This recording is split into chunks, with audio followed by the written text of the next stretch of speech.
Welcome to the Oakland County Megacast. I'm Tyler Kieft, welcoming you to our live, local, 5 days a week look into all things Oakland County. Today, we'll be talking to artists, students, scientists, and more about topics interesting and important to people like you right here in Oakland County. Let's get into today's headlines on our website, civiccentertv.com, on our local news page.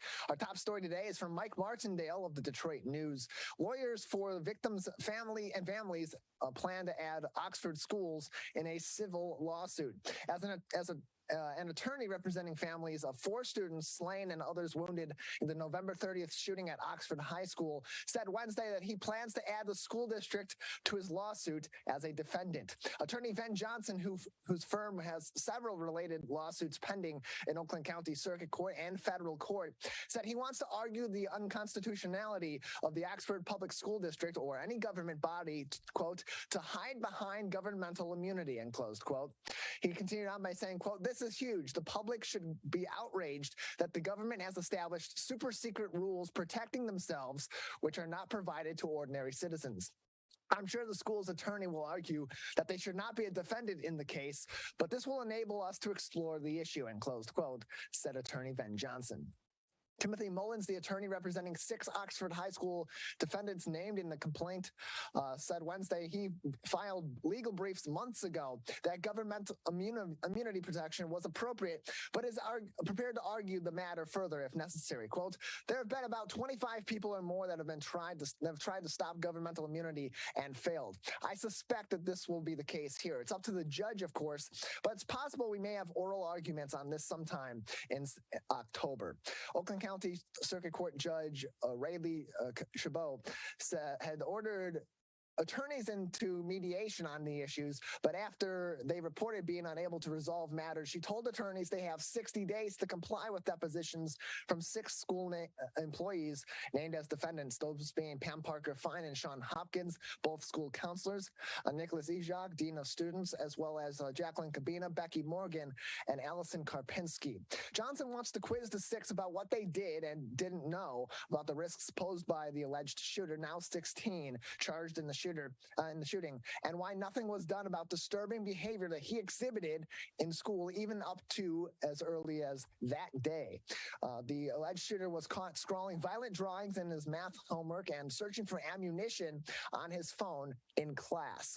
Attorney Ven Johnson said his requests were not usual, but defense attorneys and the prosecutor's office have objected. After Cabot recently told attorneys that they had 60 days to comply with the depositions from the 6 defendants, Johnson was given permission on Tuesday to view videos at the prosecutor's office. Quote, "I don't have the words for what the videos showed," Johnson said on Wednesday, continuing on by saying, quote, "But after seeing the video, I have identified 2 new people, both government employees, that I plan to add as defendants to my amended complaint," end close quote.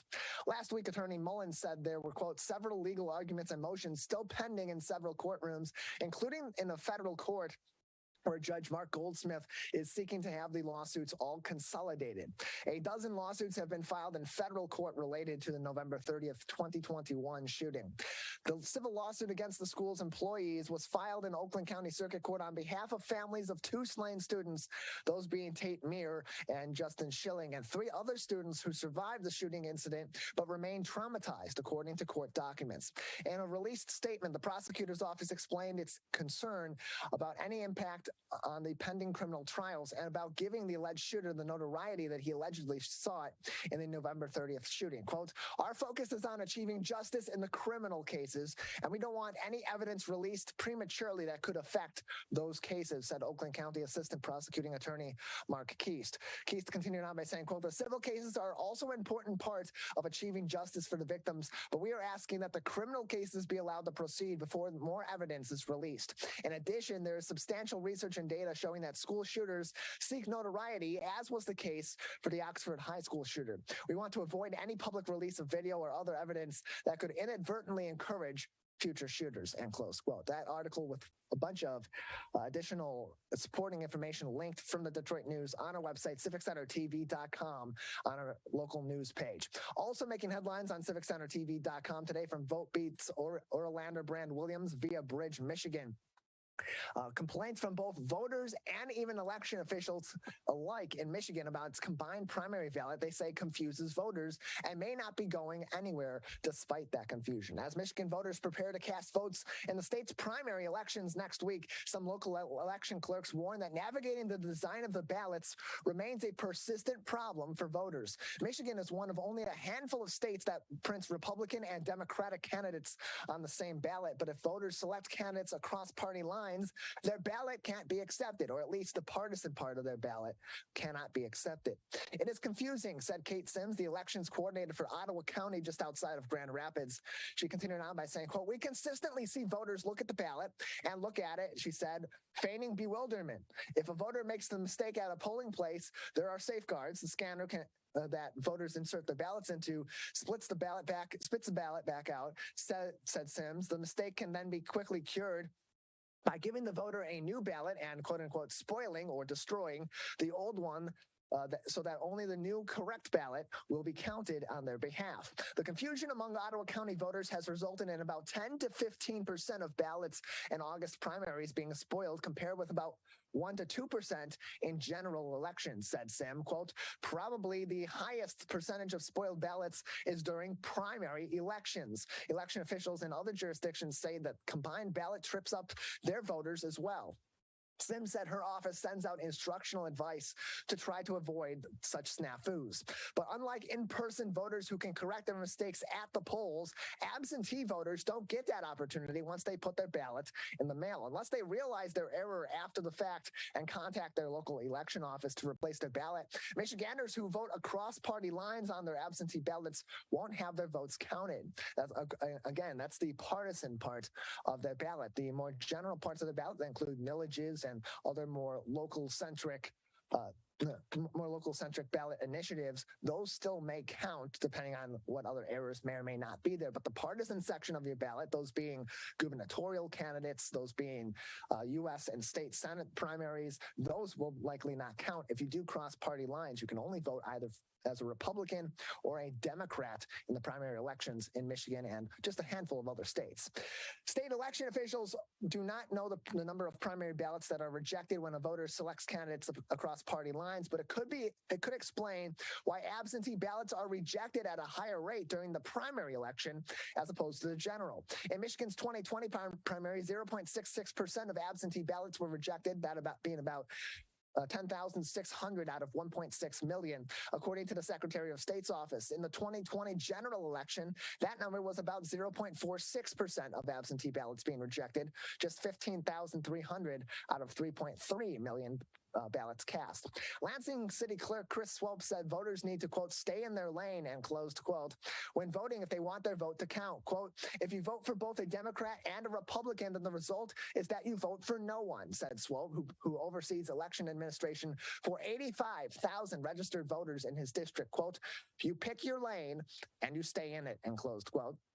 Instructions on Michigan's primary ballots read the following, quote, "There may be multiple party sections on the ballot. Select the party section of your choice. You may vote in one party section only.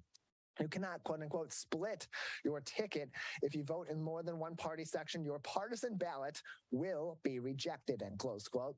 Swope said that the state's ballot, quote, "is something that's always been an issue," and close quote, and added that having early in-person voting, which is among the proposed voting reforms the group Promote the Vote hopes will be put before voters on the November ballot, the general election in this midterm, would allow voters to have their ballots scanned as early as 2 weeks before the election, possibly catching a faulty ballot with plenty of time left, giving clerk's offices then time to reach out to individual voters for absentee ballots that may have crossed party lines inadvertently during the primary election, have those ballots spoiled, and maybe they go back into their clerk's office and fill out a new ballot and submit it right there, or get a new absentee ballot, spoil their previous one, bring it home, and go through the process again with time to then make those corrections, send their ballots back in, or resubmit their ballots in person at their local clerk's office. Congress. Michigan's combined primary ballot has been around since 1954 at least, but state lawmakers and election officials know very little about its origins. The reason is to allow voters to keep their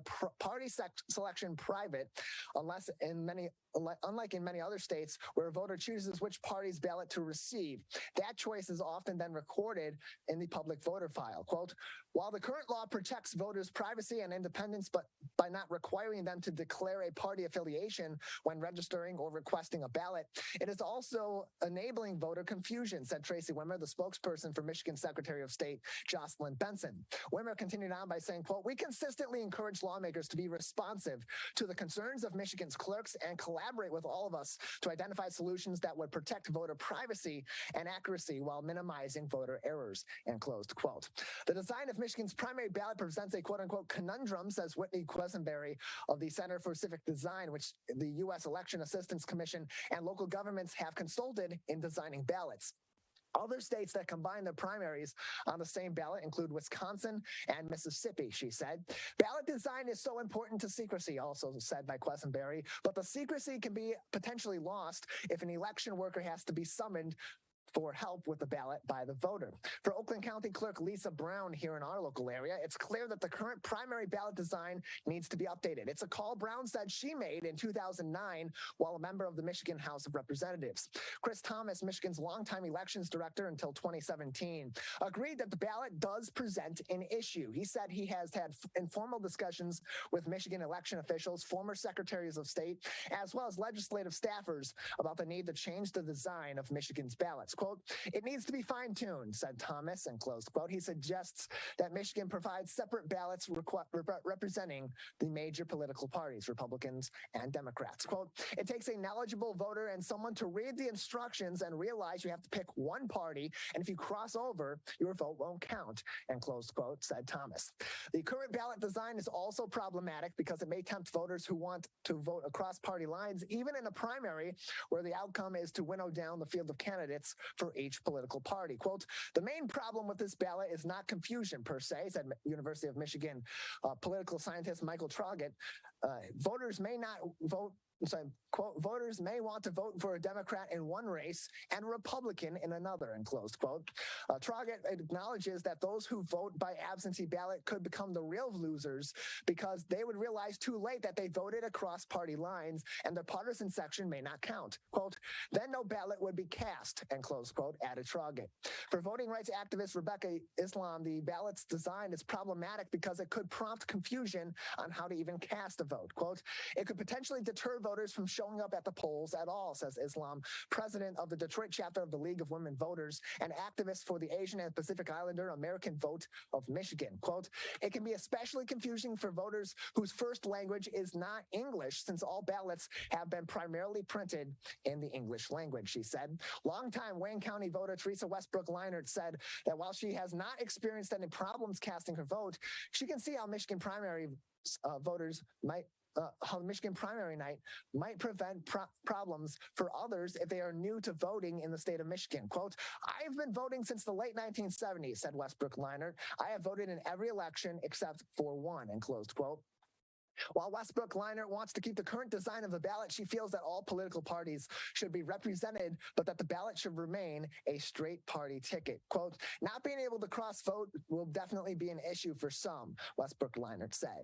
Finally, making headlines on our website, civiccentertv.com, on our local news page from the Detroit Free Press's Layla McMurtry, as well as Sarah Raza. Mega Millions jackpot scheduled for Friday's drawing is over $1.02 billion with a B, $billion, the third largest ever. After no winning on Tuesday night, the Mega Millions jackpot has surged to $1.025 billion, the third largest prize in the game's history and the fourth largest jackpot in the history of the United States. The next drawing is set to take place at 11 p.m. this week, Friday, with a cash-out option of $602.5 million. The odds of winning the jackpot are currently 1 in 302.5 million. So pretty good odds if you're asking someone that isn't a mathematician. Back in January of 2021, an Oakland County Lottery Club purchased the $1.05 billion Mega Millions jackpot winner, the largest ever in the Great Lakes state. The largest Mega Millions win in the nation at $1.537 billion was purchased in South Carolina in October of 2018. The last jackpot was won in April for $20 million in Tennessee, and Friday's may be the 30th Mega Millions drawing, will be the 30th Mega Millions drawing since that time in April. Ticket sales have already surged by 65% at the mobile gas station on Fort Street, said worker Dion Westfall. Though busier than usual now, Westfall is anticipating the most traffic to happen on Friday itself, the day of the drawing. Quote, "We'll have 3 employees just working the lottery machines," and close quote, he said. Drawings happen every Tuesday and Friday for $2 per play. Participants can add a Megaplier for an additional $1, a play that can multiply non-jackpot prizes by upwards of 5-fold. Winners can receive their prizes in one of 2 ways. They can either receive a cash lump sum up front, or they can receive annual payments over 30 years, increasing by 5% each year to protect against inflation. Mega Millions tickets can be purchased online or at retailers in 45 states, the District of Columbia, as well as the U.S. Virgin Islands until 10:45 p.m. on the night of the drawings. Players do not need to be a resident of the United States in order to enter. So again, your odds just a little bit over 1 in 32.5 million to win the jackpot. But hey, at least those are higher odds than the Tigers winning more than 60 games this year. They're already close to that, but they're terrible. Mega Millions is probably better odds. All those headlines on our website, civiccentertv.com/local-news, as well as those ever helpful links to accurate and up-to-date information on COVID-19 from the Centers for Disease Control and Prevention, the MDHHS, and the Oakland County Health Division. We have a great program ahead on this Thursday edition of the Oakland County Megacast. Up next, we'll be joined by Orchard Lake Fine Arts Show artist Kate Jones, followed by Oakland University biology graduate Paul Koslowski. This is the Oakland County Megacast. Let's whoop it up for these moments, made possible by the COVID-19 vaccine.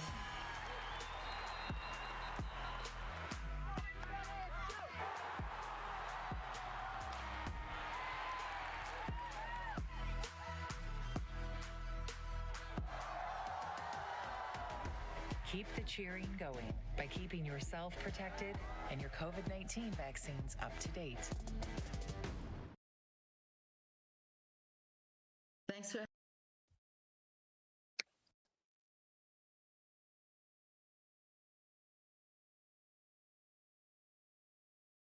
Now that the vaccine is available for children 5 and up, why do you recommend it?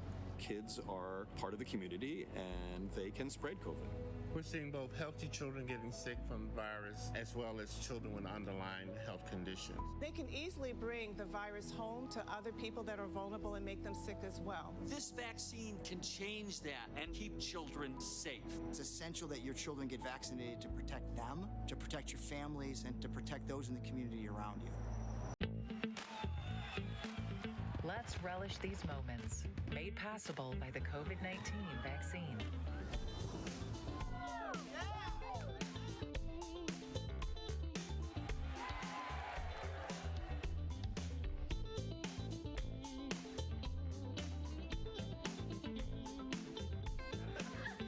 Keep the festivals going by keeping yourself protected and your COVID-19 vaccines up to date. Can I ask you a question? Why do you want to get the COVID-19 vaccine? I don't like getting sick. The virus will die. It will be easy to not catch it. Keep my family safe and keep playing soccer. Because I love being vaccinated. What's your hope for everyone? I hope everybody gets the vaccine. To keep safe and strong. Be happy, having fun everywhere. Everyone stay safe and hope you get the vaccine.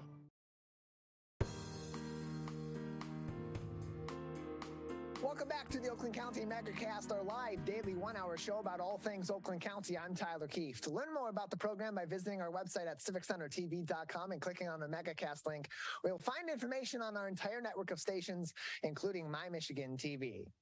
Joining us now on the Megacast is Kate Jones. Kate is one of the numerous artists that you'll find at this weekend's Orchard Lake Fine Art Show in West Bloomfield Township. That's July 30th and 31st on Powers and Daly Road. The actual roads themselves, they'll be closed down. Don't worry about it. In West Bloomfield, just off of Orchard Lake, heading south toward M10. Kate, thank you very much for joining us today. Thanks for having me. Appreciate having you on. So first off, tell us a little bit about your background and the art that you make and will be showing at this year's Orchard Lake Fine Art Show. Well, I have been making puzzles, very special kind of puzzles. They're geometric pieces. Would you like to see one of them? Sure, absolutely. Here's an example of something that's very colorful and geometric. I've been making these since 1979. That's half my life. And what makes me have so much joy is that I see how people love them. And I came across them. I'm trying to make this a very short story. I came across them because I read about a certain special set of geometric pieces in a science fiction book. And I became so fascinated by the concept that, well, here's that set of pieces. I don't know if you can see that they're individual shaped wooden blocks. You can see how they look like different pieces. And they will fit together. Most people think of puzzles in terms of jigsaw puzzles, that you make one thing out of them. Sure. But in this case, there are thousands of different ways you can combine the pieces to make different arrangements. You can even put them together three-dimensionally. See, they fit very precisely. So there are numerous different kinds of puzzles that you can make out of these puzzles. It's not just a one-size-fits-all experience, and that goes for every single one of these. That's right. That's right. What got you into this, Kay? When did you start? When did you start with this particular form of art, and what really made this so fascinating to you? Well, way back when in past history, I happened to be in Iran, Iran, before their revolution, 1975. And that is where I came across this book that talked about puzzles. Now, before that, I have been a graphic artist for many years. That was my original profession, was a graphic artist, editor, writer, and so forth. And so when I came across these shapes in a book, I became so fascinated. And in the meanwhile, because we were sent to Iran for 3 or 4 years, my graphic arts business in Virginia was in the care of someone else. And eventually I sold it to them. So when we were brought out on a 3 days notice, because the revolution was starting, so they brought all the Americans home. 3 days notice, we were home, and I said, well, what am I going to do with the rest of my life? And I'd been so involved working with these pieces that my American friends in Shiraz also became fascinated. And they said, well, why don't we start a new business? Just start a business, make these puzzles. And that's where it all started, 1979. And in the process of learning what to do as a business, my first thought was, well, everything we make would be sold to stores, and the stores would sell it to the public. And that didn't work out because these are handmade. They're incredibly beautiful quality, fine hand-finished wood. My other things are acrylic, beautiful stained glass looking things. And stores didn't understand what I was doing. So I suddenly realized if I go to an art show and put out my display, and people can come and see them and talk about them and understand them and try them out, that was the best way for me to find customers for my unusual work. It's very unusual. I'm the only one who does this. Yeah, it is very unusual. It's unique, and I go back to what you said about these puzzles being so malleable. There's so many different shapes and so many different end designs that you can get to when making these puzzles. There's not that one size fits all. You get the box and you see, okay, this is what the puzzle is supposed to look like. When you're done with it, you shuffle all the pieces around, you put it back together. You have so many different ways you can put this puzzle together to make whatever ultimate end goal it is. How do you come up with these? What goes into designing these puzzles and ultimately making them so that they can fit what your vision is of them and potentially what someone else's vision might be of them? Well, that's a wonderful question. Thank you for asking it that way. I discovered that because my original wooden set had 12 different shapes. We can see them here a little bit better. The 12 shapes are all different. And what they represent is all the possible ways that you can put 5 squares together. Now, 5 squares have these 12 ways. That's the whole family. That is the entire clan of the pieces that belong to that concept. So now that got me started on looking at other shapes. My second puzzle, made of circles. Now, this is my own invention. I didn't invent the original 12 pentominoes. These are my own invention. These are made of circles, size 1, 2, 3, and little bridges between them. So the geometric unity was very satisfying. And I found that it would go together to make beautiful patterns. So I will sit and work. Sometimes to develop one puzzle may take me 5 years because I have to do all the research. I have to figure out what all can they do. And now here's another one. This is a small one, but very difficult because every piece is a different shape made of 6 triangles. So if you look at them, you see there's one piece, that's the hexagon. Yeah. That's made of 6 triangles, but so are all the others. Well, this, I decided it should have 3 colors. In researching these puzzles, I fell into something called recreational mathematics. Now, I try to not use the word mathematics too often because it still scares people. But it is the simplest kind of mathematics, the kind that anyone can do. A child can do this. This one is a little hard for children. The first one I showed you is ideal for as young as 4 years old. And yet there are complex challenges for this that even a math professor will have a hard time sorting out. So it's the tremendous variety of ways. You can't do them wrong. This is one of the things that I have to keep telling people. There are no wrong answers. Enjoy the process of finding and enjoy creating your own new things with it. It isn't just what I have put in the book and said, do this, do this, do this.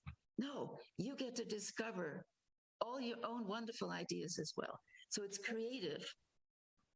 Yeah, and that's what I love about this, Kate, and about these puzzles is because, they, like you said, you're able to create your own creation out of it. You are putting together a puzzle. You're solving this brain teaser, which is what puzzles inherently are, but doing it in a way that also taps into your own creativity. And ultimately, your goal isn't to find the solution. Your goal is to find a solution, and maybe it's similar for a lot of people or it's different for a lot of people. That's all in the beauty of creating this art and allowing people to interact with it in the way that they do. And so for you, not only are you creating these puzzles, you have a bunch of other games that you're creating as well through Caden Enterprises. More information can be found on all of those at gamepuzzles.com. What are some of the other products and other games that you and your business has come up with, and how do they kind of follow along the lines of these puzzles? Thank you. That's a wonderful question. I wish more people would ask me that. That's beautiful. Well, I have over 200 puzzles now that have evolved out of looking for shapes. Back behind me, I don't know if you can see it or not, up there, see that gigantic one up there? Yeah, top right corner. Well, that is the advanced form of this first one I showed you. So this one is fine for even 7-year-olds. We have advanced, some things are more difficult to get into for young children, but ultimately I designed for grown-ups who can then teach it to their children step by step. Starts with easy and gets more complex, because that is how I visualize everything in the world. The way people invent things, the way people build things. Humans are the most amazing life form on Earth because they have original thinking going on. And so by having easy, medium, and advanced things, it gives everyone a chance to feel that satisfaction of having conquered it. And as I was saying, I sometimes spend 5 years to develop one of them. Now, one of the things that have happened, very lucky for me, I have a lot of friends who love what I do. And now they have come up with ideas that we can develop together. I don't have here one to show you, but we also make game boards, beautiful wooden geometric game boards and pieces. And these are what's called abstract strategy. We don't do things like those exciting Euro games, if you know what I'm talking about, with 100,000 parts that you have to sort out cards and pieces. No, our games are classic, and it requires creative thinking even in the strategies for those. When I started out back in 1979, 1980, I realized that there's a magazine called Games Magazine in those years. We're talking 40 years ago, who used to write about games. They would review games. So when I sent them my wooden set, just in case they would like to review it and get me some publicity, well, they loved it. They gave me almost a whole page on this one. And then little by little, as the years went by, I would also send them a review copy. And that's how I found out that I couldn't sell to stores. Stores could not do the explaining that it takes for us to demonstrate what we do.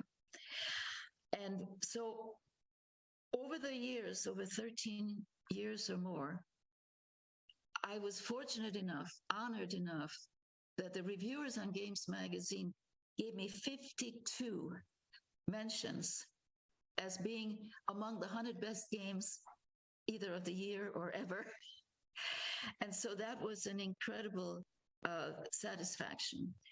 So I don't have a set to show you, but the abstract concept is that they are pieces. And one of the things I have grown into as the years went by, when you compare the games out there in the world, I do not like to make games that require you to think of killing the other player's pieces, or capturing them, or in some ways harming them symbolically. Obviously, games that look like war, like chess is a regime change. You're trying to get rid of the other king. Yeah. Well, I'm sorry to have to say it this way, but I'm going to tell you that all the people who love checkers don't realize that in checkers, you are trying to wipe out the entire population. Yeah. Now, what does that mean in real life when you do that? That's not very nice. But many of my games, you need to think through the strategy. What is the best move by which to get a result without necessarily trying to break the other guy's kneecaps?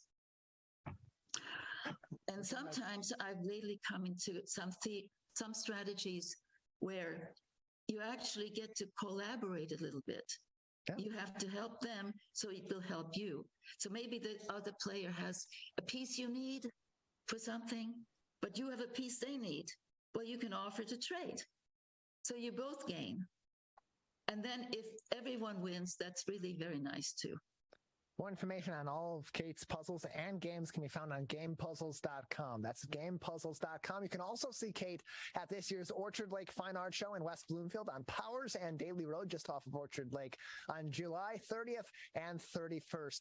And Kate Jones is with us on the Oakland County Megacast. Kate, just a few more minutes with you. And so I want to ask, when people play your games, when they interact with your puzzles or with your game boards or with any form of your art and your games, what do you hope that people ultimately get out of this experience?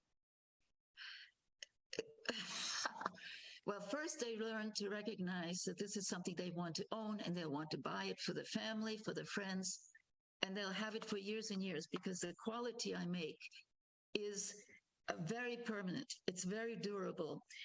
And if for any reason, if ever, let's say, a dog eats a piece or something, you're missing a piece, I have a lifetime guarantee that I will be able to make available to them replacement parts. But what I'm hoping is that they will wake up a part of the brain that loves to think, that loves to put things together, that loves to create beautiful things.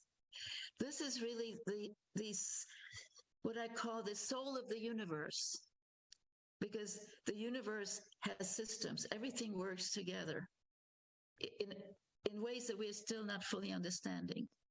But my puzzles are like little microcosms of universal principles, that things work well together. So we cooperate, just like families they help each other, see?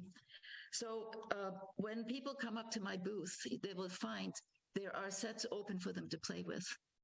They're welcome to play with. And then I can explain what to do and let them try it. And I try to find something that's suitable for that person.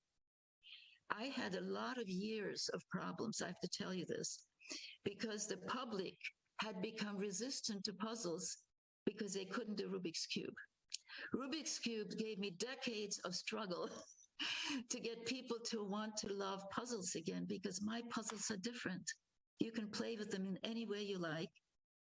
There are medium and advanced challenges for it. So anyone can play to the level that is the most pleasing for them. Kate, we appreciate your time. Thank you so much for joining us, and we'll see you July 30th and 31st at the Orchard Lake Fine Art Show. Nice to see you then if you come and see me. Thank you. Thank you for the visit. We're going to take a quick break on the Oakland County Megacast. When we come back, we'll be joined by an Oakland University graduate, Paul Koslowski, now working at the University of Michigan on some very interesting research. Paul joins us next on the Oakland County Megacast.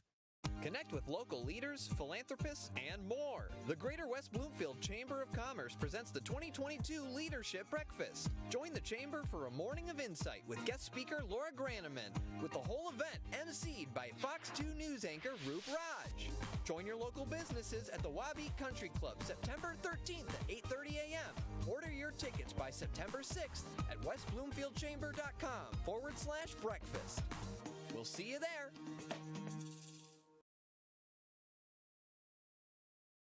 Now that the vaccine is available for children 5 and up, why do you recommend it? Kids are part of the community and they can spread COVID. We're seeing both healthy children getting sick from the virus as well as children with underlying health conditions. They can easily bring the virus home to other people that are vulnerable and make them sick as well. This vaccine can change that and keep children safe. It's essential that your children get vaccinated to protect them, to protect your families, and to protect those in the community around you. Let's relish these moments, made possible by the COVID-19 vaccine.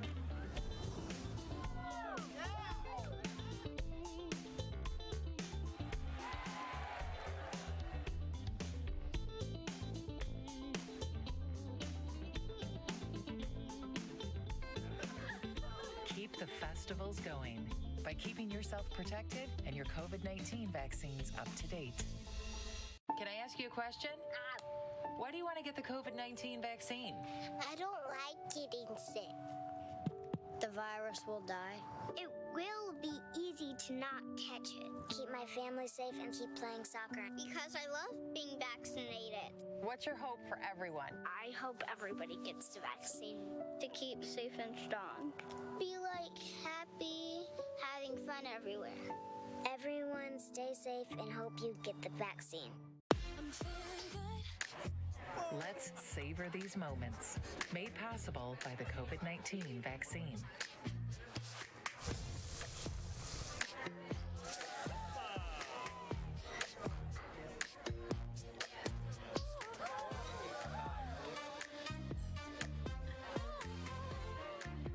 Keep the dining out going by keeping yourself protected and your COVID-19 vaccines up to date. Let's Let's whoop it up for these moments. Made possible by the COVID-19 vaccine.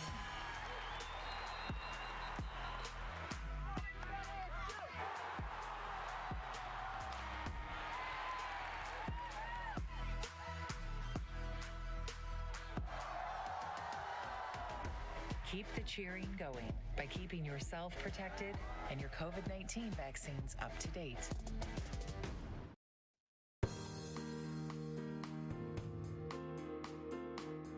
Welcome back to the Oakland County Megacast, our live daily 1-hour show about all things Oakland County. I'm Tyler Kieft. Learn more about the program on civiccentertv.com on our Megacast page, where you'll find information on our entire network of stations, including My Michigan TV. Joining us now on the Megacast is Oakland University graduate Paul Koslowski, who now is going to be working this fall at the University of Michigan on some very interesting research. Paul, thanks for joining us today. Hey, Tyler. Thank you for having me. Appreciate having you on. So you are a recent graduate of Oakland University as a biology student. You have done an extensive amount of research while at Oakland University. That's, of course, led you into an upcoming position this fall at the University of Michigan. Let's talk about how you got into biology and really into the sciences altogether. Where did that love of science really start for you, Paul? You know, Tyler, I would say that it's been pretty persistent throughout my life. A lot of my family members have gone through a number of illnesses when I was younger. You know, both of my parents are cancer survivors. And I would say that ultimately I was just really exposed to the disease process, and that piqued my interest, certainly. But I also became extremely interested in what comes after, right? So how do you adapt to your new life after having gone through these illnesses?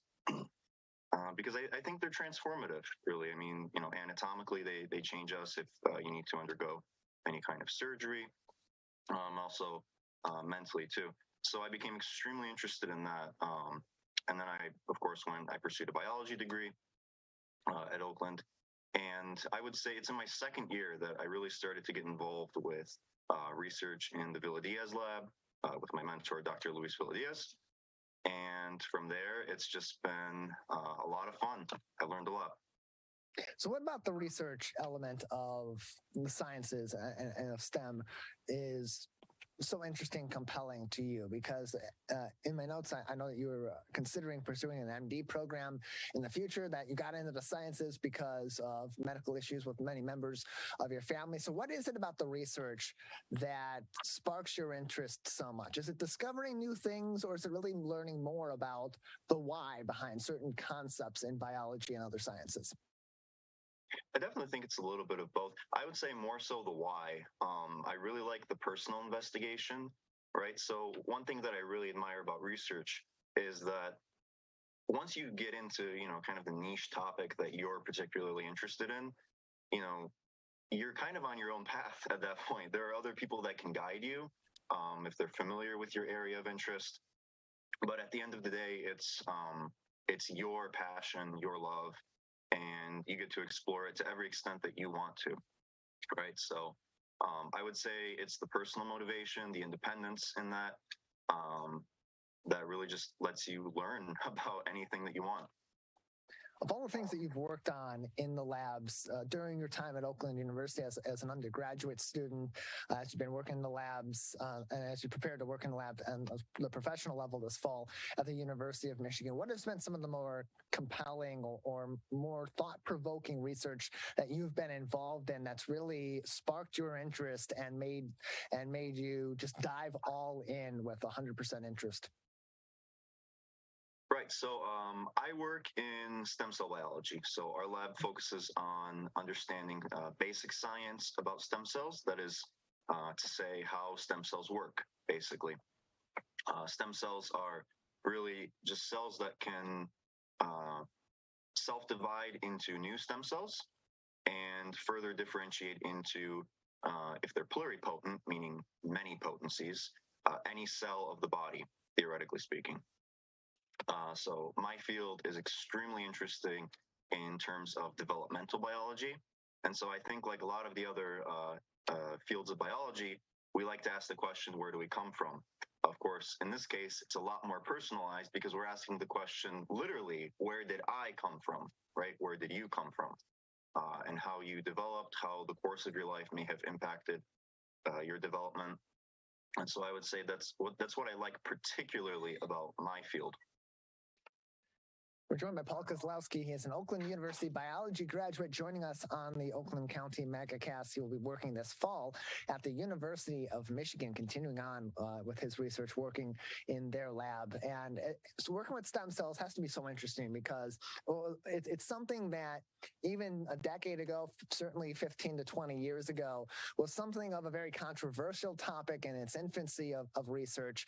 And we've learned over the years so many different things that can be done on the medical side using stem cells for regeneration, for repair of certain parts of the body or processes of the body. For you, with your stem cell research, what's something that you're hoping to either discover, accomplish, or learn more about as you continue to dive into the very complicated nature of this element of our bodies? That's a great question. We've definitely made a lot of progress over the past decade. Although I do want to stress that stem cell biology itself is an extremely young field. First stem cell lab was started just in 1998. I mean, that's 2 years before I was born. So we're really in, I would say, the first, maybe you could say second generation of this kind of work. Where it's going to go in the next, 20, 40 years, for what my career will look like. To be honest, I'm not really sure. We may get to the point of being able to replicate organs at a basic level. I think that's certainly where the field is going right now. There was recently, it's been in the news lately, there's been a 3D printed ear. So I think it's feasible to say that we'll be able to recreate more simple tissues of the body, certainly. I specifically look into the differentiation of these stem cells into cardiac lineage, so into cells of the heart. And while it would certainly be very nice if we could recreate that in its entirety, at the moment I don't really see that happening in the near future. Of course, maybe that's a little pessimistic, but to be realistic, maybe in the next 20 to 30 years, you might start to see progress towards that goal, certainly. And I would definitely like to develop a career where I contribute to that. For more information on work and research being done at Oakland University's biology labs and other scientific labs, you can visit oakland.edu as well as for information. There are many academic programs in STEM as well. Talking about that, Paul, as we get on the topic of STEM, for you, having gone through your education in biological sciences, having worked in the lab and studied extensively in the lab at Oakland University, for students that are coming up at the high school level, certainly, but even at younger ages, what's some advice or what's some guidance you can provide to them on what they need to prepare themselves for when they get into a college STEM environment and certainly into a research environment or a lab that maybe you didn't know and would have been helpful to have known when you were coming up into your college career? That's a really great question, Tyler. I'll say that the only regret that I have about what I do is that I didn't start sooner.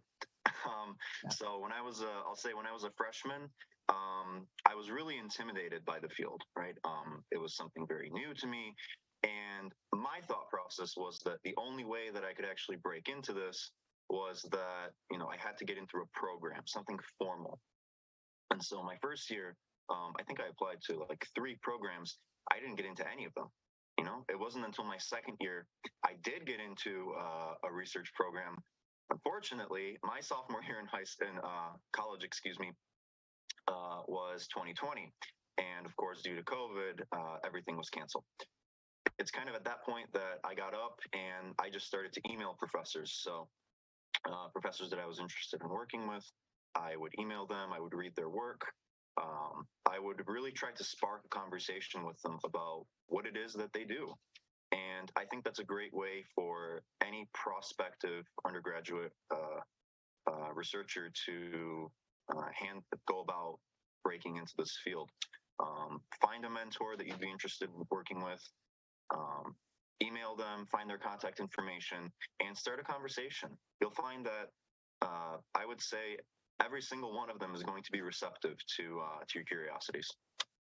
In your case, you talked about mentorship. In your case, it was Professor Villa Diaz's lab work that you worked alongside with them in doing that helped you to develop into the researchers you are now and to even prepare you for your upcoming job at the University of Michigan. Can you speak about that partnership, that mentorship that was provided to you by your professor, and how that's helped you to prepare for going into your professional work this fall at the University of Michigan?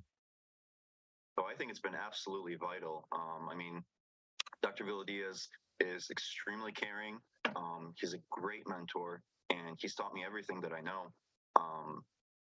And I really think that that's been critical to my ability to secure that position that I'm now entering into, because it really comes down to whether or not you develop the skills and the interest into a particular field. So having that attentiveness from your mentor is something that you definitely should be looking for, because that translates into the skills that you develop while you're doing your work. It translates into the knowledge and the confidence that you'll have in being able to execute research design and ultimately discover new things.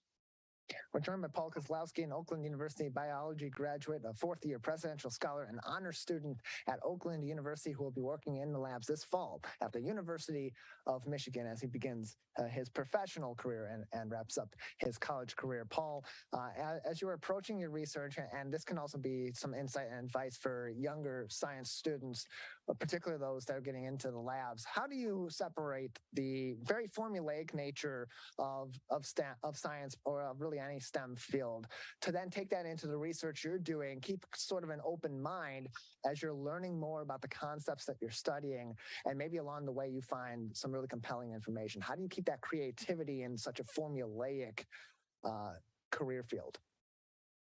Well, I'll answer that in two ways. I think regardless of whether you're in STEM or not, you should keep an open mind about your knowledge, right? You may have experience in the field at this point if you're, let's say my age, in your early 20s, but certainly there's a lot of room for you to grow. And I think, it's nothing but positive for you to make space for your future self to grow and to acknowledge the fact that, you don't know everything, but that doesn't mean you can't learn more, right? So keeping an open mind is something that I translate between my personal and professional life. I think that's just generally a good virtue to have. As for the creativity, I think the best way that you can keep that fire going is to find a topic, a research topic that you're really interested in and passionate about. And that's not something that you'll know right away. You might know generally about the kind of work that you want to do, but you're going to discover that as you practice new techniques in the lab. You'll find what you really love to do, what you love to work on. You'll find mostly, I think, by reading papers. Can you get through the, let's say, 20-page review article on your particular topic and maintain your interest all the way through, right? Maybe in some parts you won't be 100% interested, right, if they go on some other topic, but you should generally see what's gearing your focus. I think, to some extent, this is the way I like to think about it. You already know what you're interested in. You're just not conscious of it. And so you have to bring that out through your work. Paul, we appreciate your time. Thank you very much for joining us. Absolutely. It's been a pleasure. Let's take a quick break on your radio homes for the Megacast. 89.3 WBLD Orchard Lake and 88.1 WBFH Bloomfield Hills, as well as the remainder of our television, radio, and web network that joins us every day for the Oakland County and the Michigan Megacasts. When we come back, we'll kick off the Michigan Megacast with Dr. Christian Greer from Michigan Science Center. This is the Michigan Megacast. Let's relish these moments, made possible by the COVID-19 vaccine.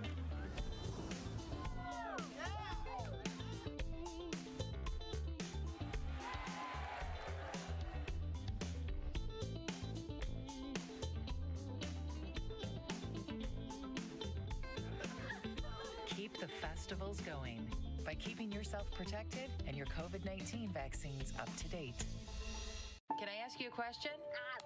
Why do you want to get the COVID-19 vaccine? I don't like getting sick.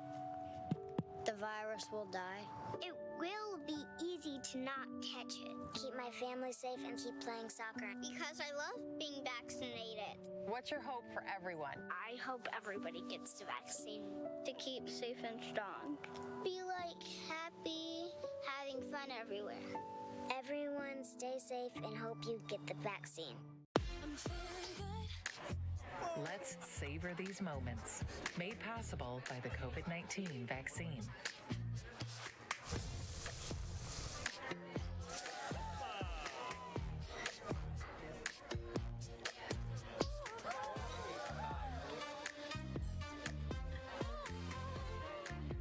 Keep the dining out going by keeping yourself protected and your COVID-19 vaccines up to date. Let's whoop it up for these moments. Made possible by the COVID-19 vaccine.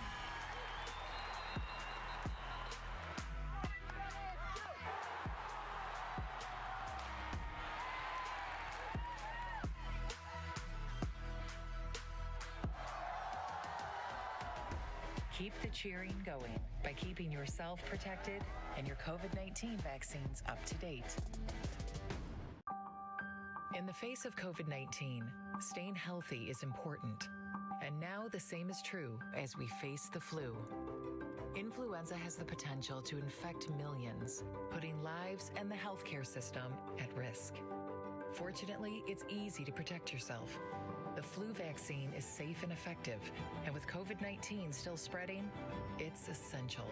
To see how you can hit this virus head on, visit michigan.gov/flu.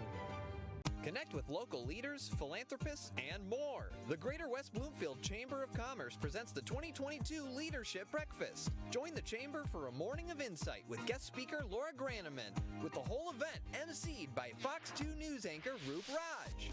Join your local businesses at the Wabi Country Club September 13th at 8:30 a.m. Order your tickets by September 6th at westbloomfieldchamber.com/breakfast. We'll see you there. Let's relish these moments, made possible by the COVID-19 vaccine.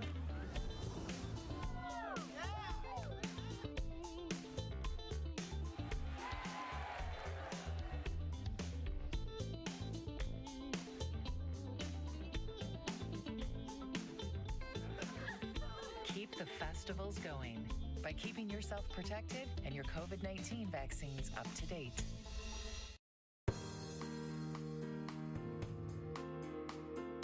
Welcome to the Michigan Megacast. I'm Tyler Kieft, welcoming you to our live 5 days a week look into all things Michigan. Today, we'll be talking to science enthusiasts, frontline workers, and more about topics of interest and importance to you, Michiganders.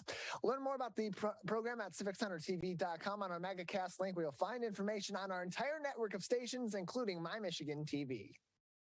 Joining us now on the Michigan Megacast is Dr. Christian Greer, the president and CEO of the Michigan Science Center. Dr. Greer, thanks for being with us again. It's good to see you again, Tyler. It's good to see you as well. So let's start off with everything that's happening this summer at the Michigan Science Center. Some exciting things are coming up in late July and as well into the month of August, and certainly throughout the fall. Can you give us some insight on some of the things that are coming up very soon that would be really interesting for people to explore at the Michigan Science Center? Well, absolutely. Well, I appreciate you giving us this opportunity to tell people about our family late night. You know, it's so interesting. We talk about remote work and different kinds of flexible schedules that people have today. And we need to do the same thing for families. Families need an opportunity to flex their time to be able to get together and have quality experiences outside the home. So we wanted to provide a late night opportunity. We're experimenting with this idea of having the Science Center do programs outside of its normal hours. So normally we are a Wednesday through Sunday organization, 10 a.m. to 4 p.m. And we just decided this summer, to try a family late night. It will happen on this Saturday, July 30th from 5 to 8.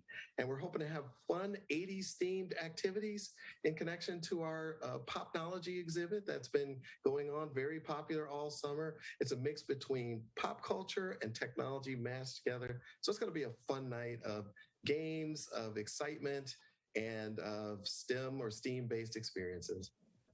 We're joined by Dr. Christian Greer. He is the president and CEO of the Michigan Science Center, joining us on the Michigan Megacast. Dr. Greer, also part of the late night events for families, as well as a lot of other programming at the Michigan Science Center this summer, is the return of the opening of the IMAX theater at the Michigan Science Center. It's undergone a lot of improvements since it was last open just a short while ago. Can you tell us about some of those improvements and how that's going to improve the experience that's already quite amazing at any IMAX theater? Yeah, that's a great question. We have an IMAX dome theater, and so we project on one of the largest domes in Michigan, might be the largest dome in Michigan. It's an amazing experience, and it's been around for almost 50 years. It's hard to believe that the IMAX concept has been around that long. And some of the first theaters were actually dome theaters. Many of us are familiar with the 4-story tall flat screens that we see in IMAX for, first run Hollywood films. But I really like the dome experience. It's wraparound 360, makes you feel immersive. We're showing a film called Asteroid Hunters, and it's all about trying to find those asteroids that might be headed towards Earth. There's a team of scientists and astronomers all over the world that are kind of an Earth defense squad, if you will, that are looking for these. And this film covers all that. But the big news about our IMAX is the seats. We've had the seats that were in there prior, were there for, it's been since the late 70s, maybe 78, 79, when the theater was first installed. And it's so interesting to think about how just the change in seating makes a difference. We partnered with Magna, who designs many of the seats probably in your own vehicles. They're a company that has offices here locally in Southeast Michigan. They did a fantastic job, Tyler, and they designed a custom seat. There's no other seat like this in the world. It's very comfortable, and it allows you to sit back and relax and enjoy the IMAX experience. So we're excited about that. So you mentioned Asteroid Hunters is one of the current movies that's in your IMAX theater. Any plans for other movies coming in the near future that people should be on the lookout for, that they can experience there, and what really is, as you said, an immersive experience in the movie theater? Well, IMAX always had sort of this tagline of taking you there. And when you think about it, I've never been to the pyramids at Giza. I've never been to the Amazon. I've never been to Antarctica or the bottom of the ocean to see Titanic. And yet I feel like I was there, right? And many of you that are listening to this probably feel the same way because of the immersive experience that happens in IMAX. So we're looking for new films that will be available. We can't announce anything yet because we're still negotiating on what's there. But usually we like water films do really well. Sort of those films that do tours of different wild places around the world are fun. So that's kind of our formula for looking for films. Right now we're showing Asteroid Hunters because of the James Webb Space Telescope has been a really exciting thing, seeing all these pictures of the universe from back in the early stages of the universe. And but I like the water films. They're the most fun. They have the best soundtracks, and usually those are the ones I like. So hopefully we'll get a water film or something similar. We're joined by Dr. Christian Greer on the Michigan Megacast. He is the president and the CEO of the Michigan Science Center, joining us on the program today. More information can be found on their website, mi-sci.org. That's mi-sci.org for more information. You can also follow them on social media on Twitter, mi_SCI on Twitter is their handle for more information on upcoming programs and ongoing initiatives at the Michigan Science Center, one of which you talked about, Dr. Greer, is the Popnology program. Very popular, very well received since it's begun earlier on this year. Can you talk about what that program entails and how much longer people in Michigan that are visiting the Michigan Science Center or others coming into the state to visit the Michigan Science Center will have to experience Popnology? Well, earlier this spring, we got a call from an exhibit touring company called EDG. I'd worked with them before in other positions at other organizations, science centers where I've worked. And they said, hey, we might have a deal for you. We've got this exhibit. It doesn't have a place to go. yet. And we're talking to a bunch of science centers. Would you want it? And I said, well, what is it? And they said, it's exhibit Popnology. And I was not familiar with the exhibit. So I look it up online and I thought, what a cool concept to look at pop culture as a way to teach people about science and technology. You know, we love pop culture. We love our Star Wars films. Many of you remember the film E.T., the featured Back to the Future. We have a DeLorean, a Back to the Future DeLorean, Doc Brown's DeLorean that's in the exhibit. And it just plucks cool things that we remember and that we're interested in out of the film format, puts it into an exhibit and teaches you about the first smartphones and other kinds of technologies that we use, like rockets and landing on Mars, robotics, and some even, I think we have 3 Oculus Quests that are in there that you can try to do virtual reality. It's been an exciting exhibit. I wasn't sure what people would think of it. I remember the 80s growing up, of course, and as many of these films, but I did not know just how much that pop culture permeates some of the lives of even young kids, and some of these things that they're into in terms of their games that they play incorporates some 80s themes. So we're excited about this exhibit. It's in a space that's almost 9,000 square feet. So it's a big space on our 4th floor.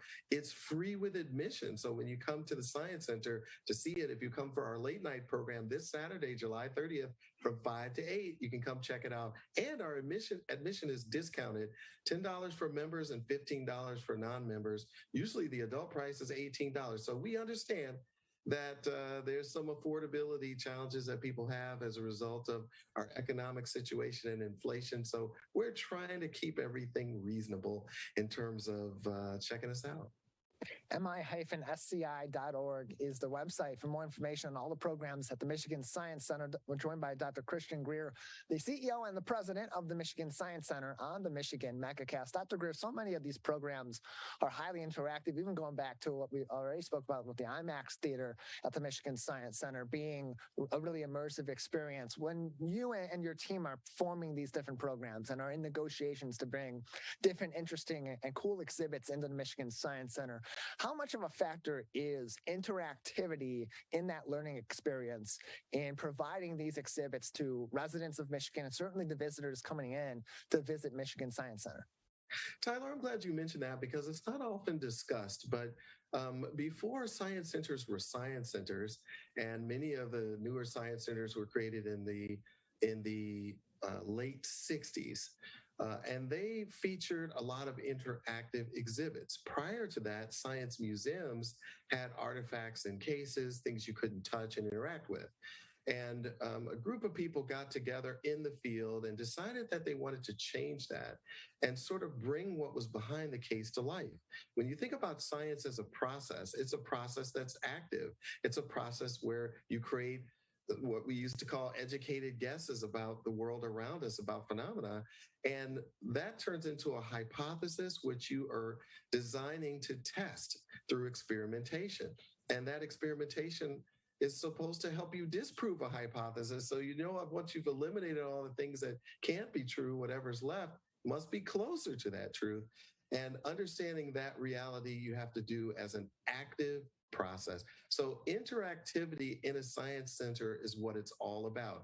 And what I mean by interactivity is I'm describing the fact that you're not just passively looking at something, you're actually manipulating, changing, modifying things to get us in the mood to experiment, because that's what science is all about. So we can do that with the physical sciences, we can do that with biological sciences.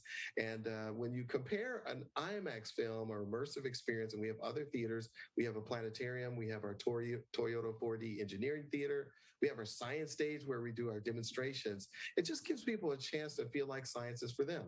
If you go to our website, mi-sci.org, you'll see right there, plastered on the front, our mission, which is to put you at the center of science. It's not us, it's you as the person experiencing your reality, the phenomenon around you, and trying to understand more about it through the scientific process. So that's what interactivity is all about.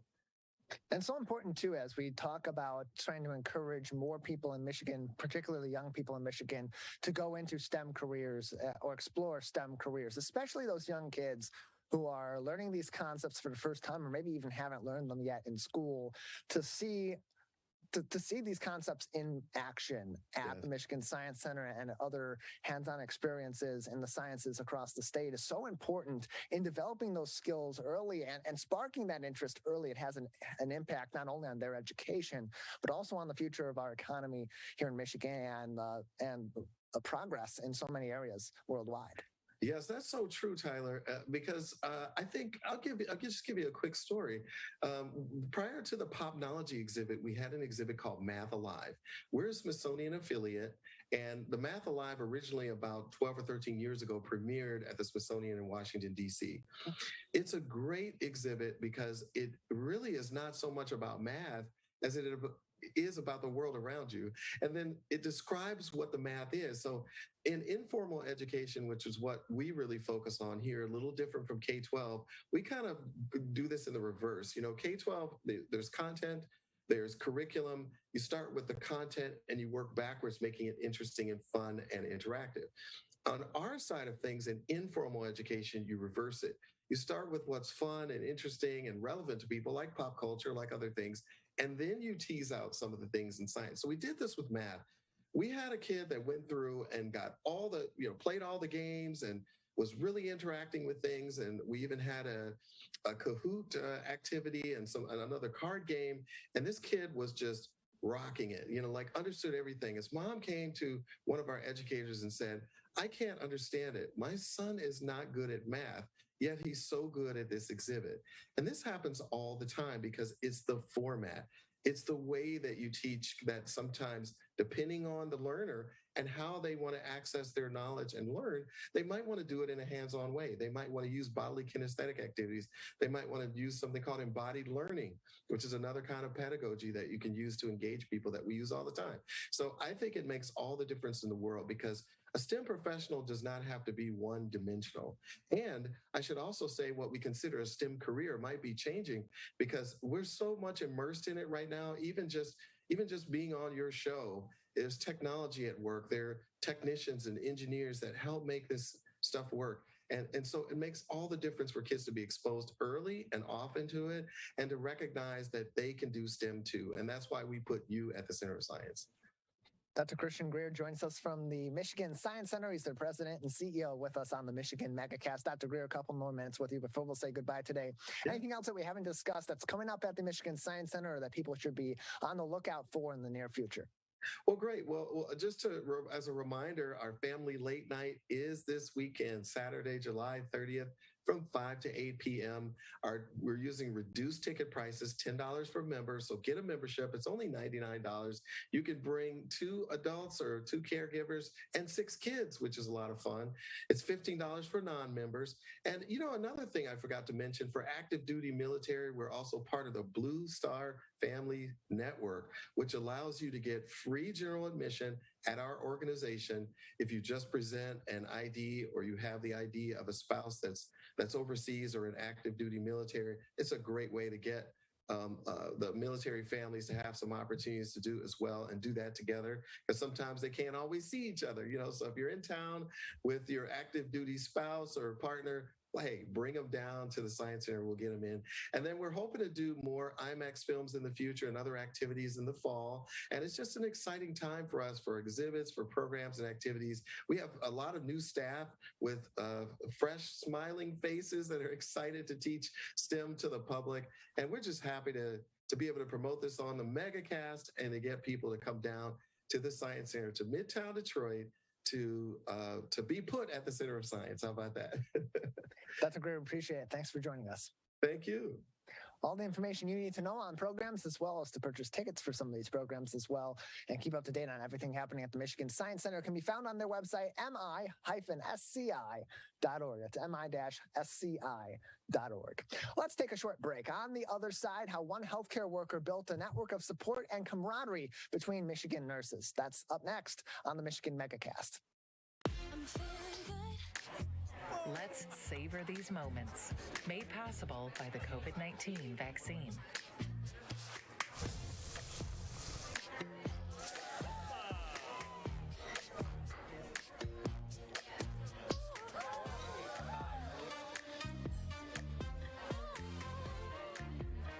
the dining out going by keeping yourself protected and your COVID-19 vaccines up to date. Let's whoop it up for these moments, made possible by the COVID-19 vaccine.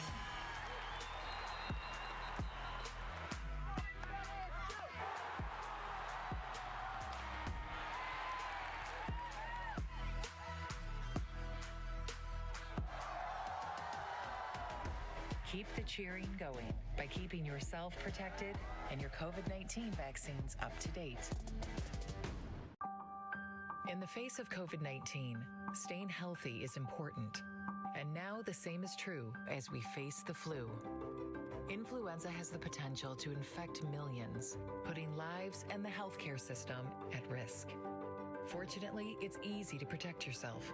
The flu vaccine is safe and effective, and with COVID-19 still spreading, it's essential. To see how you can hit this virus head-on, visit michigan.gov/flu. Connect with local leaders, philanthropists, and more. The Greater West Bloomfield Chamber of Commerce presents the 2022 Leadership Breakfast. Join the Chamber for a morning of insight with guest speaker Laura Graneman, with the whole event emceed by Fox 2 News anchor Roop Raj. Join your local businesses at the Wabeat Country Club September 13th at 8:30 a.m. Order your tickets by September 6th at westbloomfieldchamber.com/breakfast.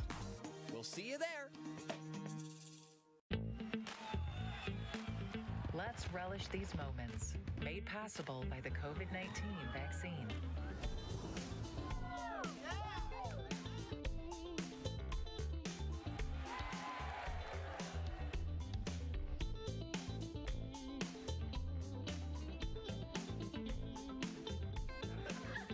Keep the festivals going by keeping yourself protected and your COVID-19 vaccines up to date. Now that the vaccine is available for children 5 and up, why do you recommend it? Kids are part of the community and they can spread COVID.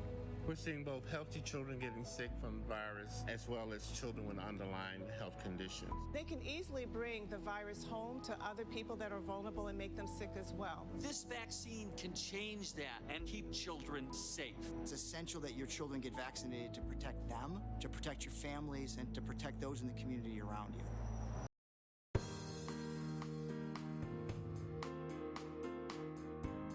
Welcome back to the Michigan Megacast, our live daily 1-hour show about all things Michigan. I'm Tyler Kieft. Learn more about the program by visiting civiccentertv.com and clicking on our Megacast link, where you'll find information on our entire network of stations, including My Michigan TV, a free live daily streaming service running 24 hours a day, 7 days a week, that you can find on My Michigan TV's website, mymytv.com, mymitv.com, as well as on their free apps for your smartphones and your smart TVs, downloadable on all different app stores, on many different smart TVs and many different app stores and devices as well. Find more information on mymytv.com. We can also find us on demand for each and every Michigan Megacast and find other great original and imported programming from all across the great state of Michigan.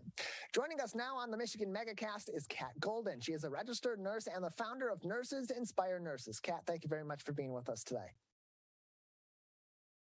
Thank you for having me. Appreciate having you on. So first off, what inspired you to go into the healthcare industry and particularly into nursing? I had a best friend that got pregnant and her daughter was born with spina bifida. And so we both decided at that time to go back to nursing school so we could help take care of her. I was living in Colorado at the time, and they have amazing programs for parents and family friends if they are licensed and have a healthcare background to care for family members, friends of family, et cetera. So that was how I got into nursing, and I always worked in pediatrics. And then at Children's Hospital in Michigan, I moved back to the metro area. So I worked at Children's Hospital in Michigan. So nursing is obviously a very tough industry. It's very tough to work in healthcare, especially it has been over the past few years with the COVID-19 pandemic. And part of that was an inspiration to the rigors of this industry. Working in healthcare, whether you are a nurse or not a nurse, helped to inspire you to find Nurses Inspire Nurses. Can you tell us about the organization and what prompted you to find this organization? Yeah, I started it in 2018, and really, I never intended to have a business. I just wanted to support my coworkers, and I really was confused why more people weren't supporting nurses, or why there weren't more resources, or why we didn't feel comfortable talking to each other and saying, hey, I need help, I need support, I'm having a rough day, whatever it is. Nurses are helpers, right? We're so busy helping not only our patients, but everyone else in our life. And I just believe so strongly that in order to be successful in the profession long term, we had to support each other. And so really, I just started doing little things for my coworkers to make our days better. And it led me to ultimately having a party to support nurses. And I said, only nurses can come. I got these crazy swag bags. I went to Trader Joe's, just got some wine. I'm like, it'll be great. And I put Nurses Inspire Nurses on a t-shirt on a whim, and it really took off. And it was a lot of hard work and a little luck, and nothing was taken. There was no website, no trademark, no hashtags, and everyone was really into it. And so I was like, I guess I'm going to do this. So it goes way beyond just a party at this point for nurses and celebrating nurses and nurses celebrating nurses. There are so many different services and so many different events that you hold through this organization every year to support our healthcare workers. Can you tell us about some of those services that are aimed at helping nurses deal with the day-to-day rigors and stresses that come from working in this industry? Yeah, the number one thing that we really do is provide a safe community and a safe place to be yourself. We have a large online community and a free app, so nurses can hop into the app anytime, 24/7. As we know, nurses work crazy hours, and it's always just a safe place to celebrate yourself, to laugh, to cry, to ask any question. So that's the number one. And then we have a lot of resources through that, free events. We have a free book club, really just providing connection. No one understands nursing like nurses. So we really want to create community and connection. We do that through our online app. And then we have in-person and virtual meetups. We have a meetup next week that we'll host over Zoom just to ask questions called Community Conversations, just talking about what's going on in the world, how we can best support. And then we actually go to organizations. We were just at Henry Ford downtown 2 weeks ago, throwing nurse appreciation parties and just really celebrating staff, helping hospitals do that, helping them celebrate their staff. And we have our big nurse give back night party coming up. We've been all over the country. We did a fall tour last year, really just getting out and celebrating nurses and letting them know they're not alone. What's the reaction been like? What's the response been like from the nurses that have had interactions with others in this organization or through this organization? How has it helped them? Yeah, I think it's just really helped validate them and given them a safe place, and I believe helped them have a lot of meaning and support outside of work, which has led them to being a lot happier at work. We see a lot of our nurses now advocating for themselves, expressing what they need, taking time to do things outside of work that bring them joy. We're having a community meetup. We're doing the Handlebar Detroit downtown a week from Sunday, and just really allowing them to have fun and connect with other people that get it. And it's, made all the difference. They tell us it's changed their life, and that's what keeps me going every day. Just how important of an element is it to have that interaction with people that have been there and have done that or are in the throes of working as a nurse in a variety of different capacities? How does just having that supportive voice, but a supporting voice that knows what you're going through, how does that help these nurses really better progress in coping with the stresses that come from being a nurse? Yeah, I think it's everything. And I think, because we care so deeply as nurses for people, we expect that everyone else in our life is gonna understand and be there for us. And really they can't, your roommate, your partner, your family, they truly don't understand what it's like. And so there's just such strong validation and that sense of community and belonging when we can connect with each other and be very honest about, where we're at. And it's also provided so many ideas and ways to grow as a human and in your career. In our community app, so many conversations like, what did you say when this happened? Have you dealt with this? How much PTO are you getting? How did you advocate for yourself? Just, other people that get it. So the feeling that our nurses get from being with us is really amazing. It's a little intangible. So I wish I could give it a grade or a number, but we've had the same nurses in our community for years and years and growing every day. So I know it's working. We're joined by Kat Golden. She is a registered nurse and the founder of Nurses Inspire Nurses, joining us on the Michigan Megacast. You can find more information on Nurses Inspire Nurses by visiting their website, nursesinspirenurses.com. That's nursesinspirenurses.com. One of the efforts on your website is Inspire a Nurse. And this isn't just for people that are nurses and are in the healthcare industry. It's for anybody that wants to help lift the spirits of nurses across the state of Michigan and around the world. Tell us about this program and how people can help actively participate in Nurses Inspire Nurses, even if they aren't a healthcare worker themselves. Yeah, this is one of my favorite things. I love giving stuff away. I just want to be like Oprah and giving all the stuff away.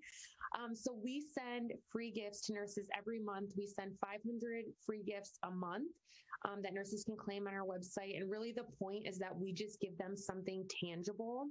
I want it to be a physical gift. We have, different partners that work with us every single month to make this possible, as well as, our own company. We also include a handwritten note, and this is one of the easiest ways, and it's free for people that really care about nurses or wanted to write a letter or just say, we see you, keep working hard. Thank you for all you're doing. And we include these notes with the free gifts. And it's one of my favorite things that we do. And we've received so many videos, letters, emails of people telling us, charge nurses are copying these notes and hanging them up and just really showing their staff how much they are appreciated. And I think it's difficult for nurses because when people are in the hospital, it's more than likely, or, a doctor's office, not a good time, right? But I think outside in the world, people do care for nurses so deeply and appreciate them. Nurses just don't always feel that when you're in, at work. So this is a great way that you can tell a story about a nurse that's touched you, share just your gratitude and appreciation, and all the details are on our website there, but we can email them if you don't even want to physically mail them. We've had teachers have their students write in letters. It's really, really magical. Yeah, a few different ways. You can send an email to Inspire a Nurse at nursesinspirenurses.com. You can mail a note to Nurses Inspire Nurses at 15087 Northville Road in Plymouth, Michigan, zip code 48170, or buy a gift from their Amazon wish list that will go to one of these nurses that they serve. All that information can be found on nursesinspirenurses.com by clicking on their Inspire a Nurse link at the top of the page, nursesinspirenurses.com. We're joined by the founder of Nurses Inspire Nurses, Kat Golden, on the Michigan Megacast. Kat, there's another great fun event that kind of goes back to the origins of this organization that is coming up very soon. July 18th, you will be holding Nurses Give Back Night. And the theme of 2022 is Inspiration Land. July 18th. Tell us about this event and how nurses can participate if they haven't already signed up to do so. Oh my goodness. If you're a nurse and you have not signed up for this party, you're going to want to. This is how I started Nurses Inspire Nurses with our annual Nurse Give Back Night. And really, I just want nurses to feel celebrated and appreciated for the hard work that we do every single day. And so we have a ton of local vendors all coming to the Eastern Market in Detroit on July 18th. And you get, a couple drinks. We're having 2 amazing food trucks there, food and just a ton of fun. City Hop is doing a silent disco. Simplified is our screen printer. They're doing live printing.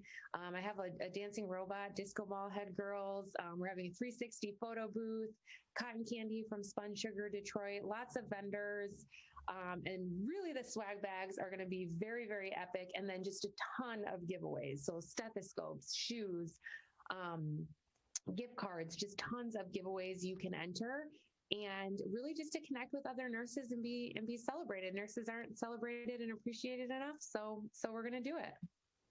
More information can be found on nursesinspirenurses.com. That's nursesinspirenurses.com. Monday, July 18th is this event at Eastern Market in Detroit. More information, of course, can be found nursesinspirenurses.com. Here are the ticket prices. Companion ticket, $30. Nurse Give Back Night entry ticket, $45. And then, unfortunately, their VIP happy hour tickets are sold out, but there's always going to be next year. Again, nursesinspirenurses.com. nurses.com. Kat, a few more minutes with you before we'll say goodbye today. What are some other ways that people can support nurses, inspire nurses, and help your organization provide these services and provide these supports to our frontline workers? Yeah, thank you for asking. I would say, one, just anyone watching, if you know a nurse or have nurses in your life, tell them about us and let them know that there is support out there that is free. It was always my goal that a nurse could interact with us and literally change their life. It doesn't cost them $1. We have so many free resources, our free app, and we're just there to support. So just getting the word out about what we're doing. And then second, I would say, especially any local business owners, or if you're looking to partner and maybe use some of your marketing dollars to promote your business, we love to do that. And we kind of do that through our Inspire a Nurse program. We're always looking for new businesses to partner with on product or services, sponsorship relationship, just to, support nurses in a bigger way. Yeah, we appreciate you coming on and telling us more about this. Anything else today before we haven't discussed that you'd like to say, or we should be keeping an eye out for from your organization? No, we covered it. This was great, and thank you so much for having me. And I hope I get to meet some new faces on July 18th. We're going to take a quick break on the Michigan Megacast. When we return, fostering compassion between at-risk kids and at-risk pets. This is the Michigan Megacast.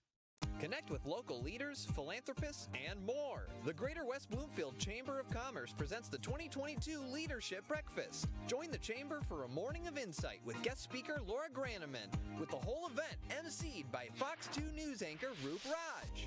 Join your local businesses at the Wabeat Country Club September 13th at 8:30 a.m. Order your tickets by September 6th at westbloomfieldchamber.com/breakfast. We'll see you there. Let's relish these moments, made possible by the COVID-19 vaccine.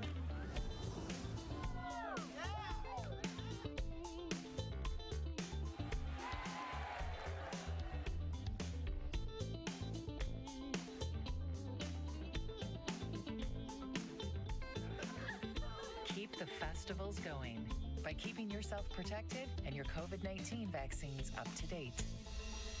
Now that the vaccine is available for children 5 and up, why do you recommend it?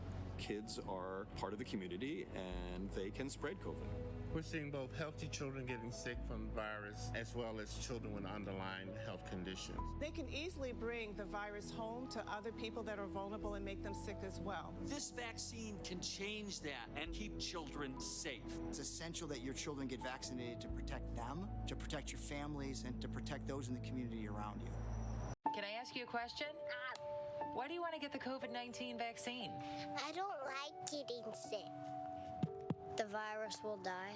It will be easy to not catch it. Keep my family safe and keep playing soccer. Because I love being vaccinated. What's your hope for everyone? I hope everybody gets the vaccine to keep safe and strong. Be happy, having fun everywhere. Everyone stay safe and hope you get the vaccine. Let's savor these moments, made possible by the COVID-19 vaccine.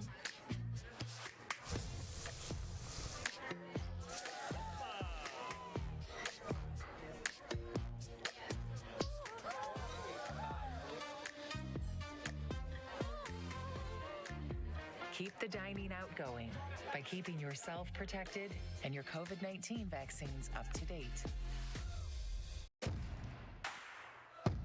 Let's whoop it up for these moments, made possible by the COVID-19 vaccine.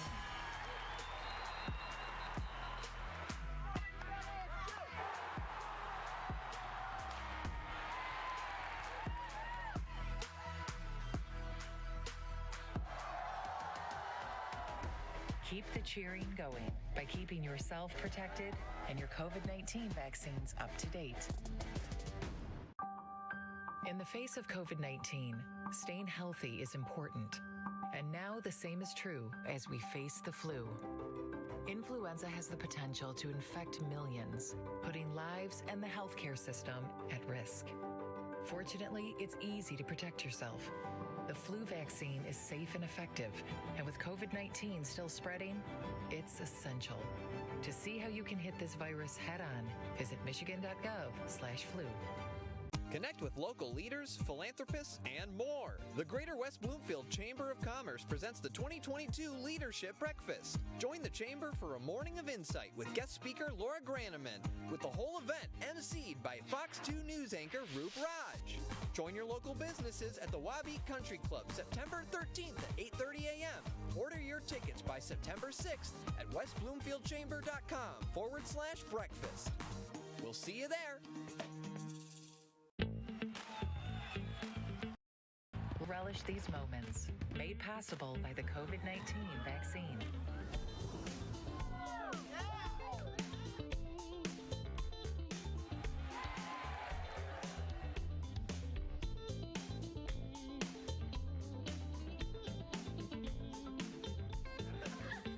Keep the festivals going by keeping yourself protected and your COVID-19 vaccines up to date.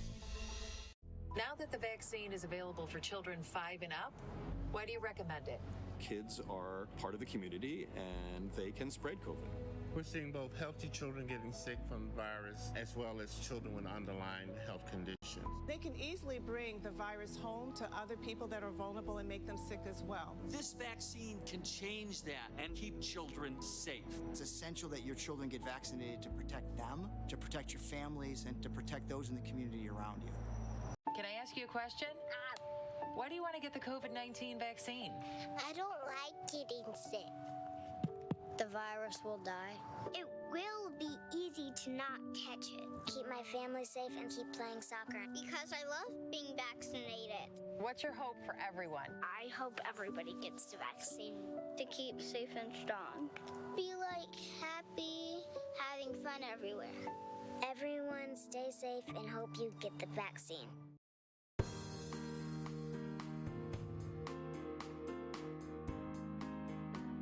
Welcome back to the Michigan Megacast, our live daily 1-hour show about all things Michigan. I'm Tyler Kieft. Learn more about the program by visiting civiccentertv.com and clicking on our Megacast link, where you'll find information on our entire network of stations, including My Michigan TV.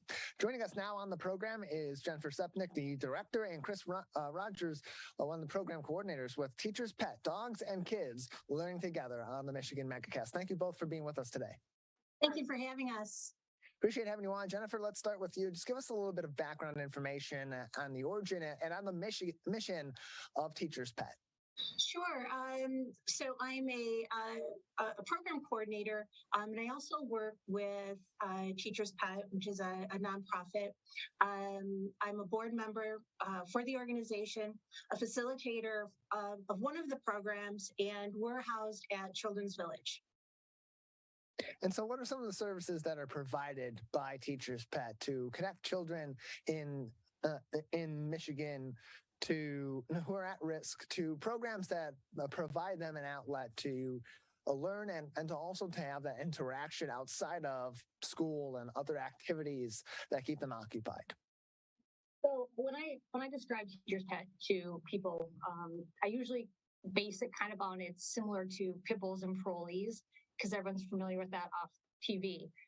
We don't have the dogs housed at the facilities where we work, but we bring dogs over from shelters.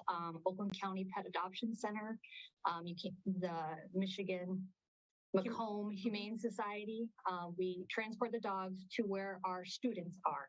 And like you mentioned, it is an outside of the school day activity. So it's kind of like an extracurricular for kids who maybe don't have that opportunity where they are housed. And we work with the kids for 2 hours, 2 times a week. The first hour, they get to work with the dogs. They're training the dogs. And the dogs that we choose are generally hard to adopt dogs.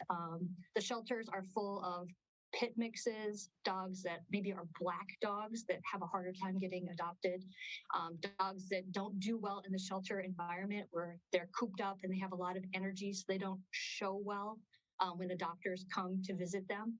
So we give those dogs an hour-long break to kind of get out their wiggles, get out their energy, and also get a chance to get trained. So instead of jumping up, learning how to sit when someone's approached. So our students work with the dogs for an hour. And while on the surface, we really want the dogs to get adopted, I'm a teacher. I come from a 24-year teaching background.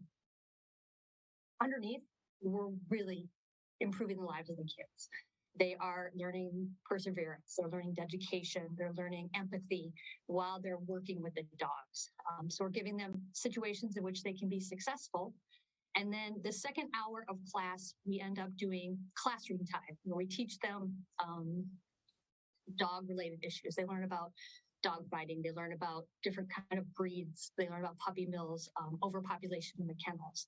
So it's a two-pronged approach. Of course, get the dogs adopted. They're cute. They look great on social media. But really, we're in it to get the kids learning life skills. And as Jennifer and I talk about a lot, if we can just redirect the path of some of these kids to a different, more productive lifestyle through working with the dogs, we find success. How do then these programs and those lessons that the kids learn from these interactions with the dogs, from putting such an effort into training these dogs, how does that then translate to other situations in their life that could put them in a risky situation, and teach them those lessons and those soft skills that allow them to navigate those situations and create better outcomes for themselves? So the philosophy of Teacher's Pet promotes kindness, compassion, empathy. And it's through our programming when we pair the youth that are struggling with the dogs that are struggling behaviorally. So it helps them connect in a way and builds that relationship. So they can kind of relate to the animal, to the shelter animal. And it gives them a safe space to grow. And dogs become positive motivators for that change in behavior. So that's what we're looking at, and that's what we try to promote. We're joined by a couple of individuals from Teacher's Pet. You can find more information on this organization by visiting teacherspetmi.org. Jennifer Cepnick and Chris Rogers from Teacher's Pet, Dogs and Kids Learning Together, join us on the Michigan Megacast. Again, more information can be found on teacherspetmi.org. And so how do kids get involved in this program? Are they referred to the program? Are they reaching out to other families, then reaching out to you to get them into the program? How does that interaction begin, Jennifer? So we have different areas. So we work with Macomb County Community Health. We partner with them over at Humane Society of Macomb. It's in Macomb County. We also work with kids that are up at Crossroads for youth and kids that are being housed at Children's Village. So they're very specific populations. The kids from Macomb Community Health, they're able to come into the shelter, where the kids for Children's Village and Crossroads, they are in the facility, and we bring the dogs to them. So they can have an application, but again, it's not an outside program for people in the general community. We're working, like what Jennifer said, with very specific populations that are in programs or are in treatment or something like that, so that we offer this to them. We're joined by Jennifer Cepnick, the director, and Chris Rogers, program facilitator at Teacher's Pet, joining us on the Michigan Megacast. Christine, what are some of the results of this program in terms of the outcomes for the kids, but also for the dogs that are involved in this program, and the ways that both are positively impacted in the long run once they have completed this program? Well, I think we can start with the dogs. In just this session where Jennifer and I are working at Children's Village, we have had 3 dogs adopted. So our students have worked with the dog, and 3 of them have found homes, which is fantastic, because when a dog is adopted out, while our students are heartbroken to see, this animal that they bonded with, we do work really hard to remind them that they saved a life. Because now that dog has been adopted, we can have another dog come into our program, get the skills, and continue the cycle of positive adoptions. So for the dogs, we're getting them adopted. And even the dogs that don't necessarily get adopted out, the fact that they get a break from the shelter environment is loud and very chaotic, and they get loved on. I mean, seeing teenagers, and we're working with all females in the population, but we've worked with all males, and watching a big boy, teenage boy, do baby talk. I mean, just the dogs are getting so much. And then that speaks to what the kids get out of it. I think Jennifer mentioned that it gives the kids a safe space. Like kids who are in some of these programs haven't had a smooth life. Some of them are in lockup. I mean, they have made choices, and it gives the kids a chance to build a positive relationship, not only with the dogs, but when Jennifer and I and our other volunteers are working with the students, we have a common bond through the dog. So they're able to now practice effective relationships with adults.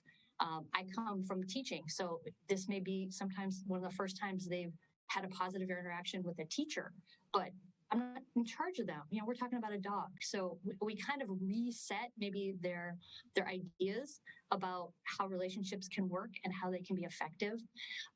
Some of our kids, I tell this story. I was at Sam's Club a couple of years ago, and I was checking out, and my husband and I were walking out the door, and a young woman approached me, and she's like, "I know you."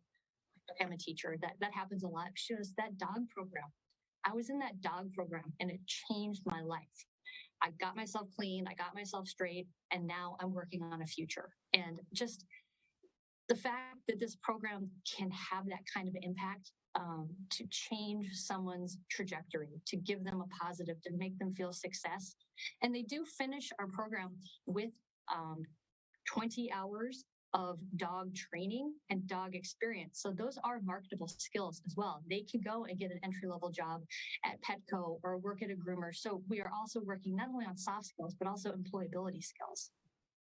We're joined by Jennifer Cepnick as well as Chris Rogers from Teachers Pet, Dogs and Kids Learning Together on the Michigan Megacast. More information can be found on teacherspetmi.org, teacherspetmi.org. And Jennifer, going back to you, as this organization is beginning and was first put into effect, why the relationship between kids and dogs in providing these services to kids? What about that relationship was special and was the focal point in trying to provide these life lessons to kids? I think the answer is it gives another opportunity to help kids, to help young adults build relationships, maybe in a non-traditional way where maybe traditional therapies don't help or are not as effective. So this offers us a different avenue to make that connection with that young adult, with that child, in a way that is positive for both kids and for the animals. So, like Chris said, it's a two-pronged approach, but I really think it's just giving us another avenue to make that connection with the kids. We're joined by a couple of individuals from Teachers Pet, a organization that provides interactions between kids and adoptable dogs on the Michigan Megacast. You can find more information on Teachers Pet, Dogs and Kids Learning Together at teacherspetmi.org. I want to give you both an opportunity to talk about some upcoming events that people can join in on to support the organization. In particular, in November, it's the Casa Barca event happening November 18th at 6:30 at the Emerald Theater in Mount Clemens. Tell us about that event, how people can participate, and how the proceeds help your organization continue its great work. Absolutely. Teachers Pet, again, is a nonprofit. So we work off of donations from the community through just the wonderful giving and generosity of our community. The Casa Barca is a gala that we hold. It's an annual fundraising gala. This will give us the opportunity to sustain our programming for another year. So there's food and music and some special events during the night. It's going to be a fantastic time, but it really is about the kids and promoting our programming and having that sustained for another year. We do have or we bring in some of the dogs that are up for adoption. So we'll have a runway of dogs, and which is always fantastic. You know, who doesn't want puppies at their event? It's going to be fantastic. So many ways to get involved. Become a sponsor if your organization wants to sponsor nonprofits. Donate through our website at teacherspetmi.org. Buying a ticket, come out and see what we're all about. Be a part of our fantastic community of sponsors, facilitators, our partners, everyone who loves what we do. Come out and see us. Again, it's at the Emerald in Mount Clemens on November. More information is on our website, so check us out. And you're able to buy tickets or a table. Yeah. Jennifer, Chris, another minute with you before we'll say goodbye today. Another minute before we'll need to wrap things up. I want to give you an opportunity. Anything else that we haven't spoken on yet today that would be important for our audience to consider or keep in mind going forward about Teacher's Pet? That's the idea that we work with populations of students and populations of shelter pets that sometimes don't have the best reputation. And this is an opportunity for Jennifer and I to put the word out to our wonderful community that give these kids a chance, give these shelter pets a chance. The familiar phrase of adopt, don't shop, but also just follow us on social media, see what we're all about, see the pictures. We have an excellent campaign out there of, you can see the dogs that we have available and you can see the kids' reflections, what they say, what they're learning. And I mean, just spending a couple minutes on our Facebook page, people convert to believing in what we do. So we appreciate having a chance to speak with you. Absolutely. Yeah, it was. It's always wonderful to get an opportunity to talk about a fantastic organization that does so much for our kids and the dogs that are in the shelters that we partner with. We appreciate you joining us and telling us more. Thank you very much, Jennifer and Chris. Thank you. More information can be found on teacherspetmi.org. One more time, teacherspetmi.org for more information and to learn more and sign up, of course, to participate in the Casa Barca event happening this November, teacherspetmi.org. That is going to do it for this Thursday edition of the Oakland County and the Michigan Megacast. As always, you can tune in daily during the week, 5 days a week, Monday through Friday, 10 a.m. until 11 a.m. for news and information around the Oakland County area on the Oakland County Megacast, and statewide information and interviews with interesting people about projects and news stories across the Great Lakes State on the Michigan Megacast, Monday through Friday, 11 a.m. until 12 noon. You can always keep up to date on the Megacast by visiting our page at civiccentertv.com. Click on the Megacast link and you'll find information on all of our partnering TV, radio, and web outlets that join us live to tape and on demand every single day. Find our full episodes and individual interviews on demand as well. You can also find those on My Michigan TV's website at mymytv.com, mymitv.com for all that, and to watch us live and on their free smartphone and smart TV apps. That's it for this edition of the Megacast. We'll return tomorrow with a new edition of both the Oakland County and Michigan Megacasts.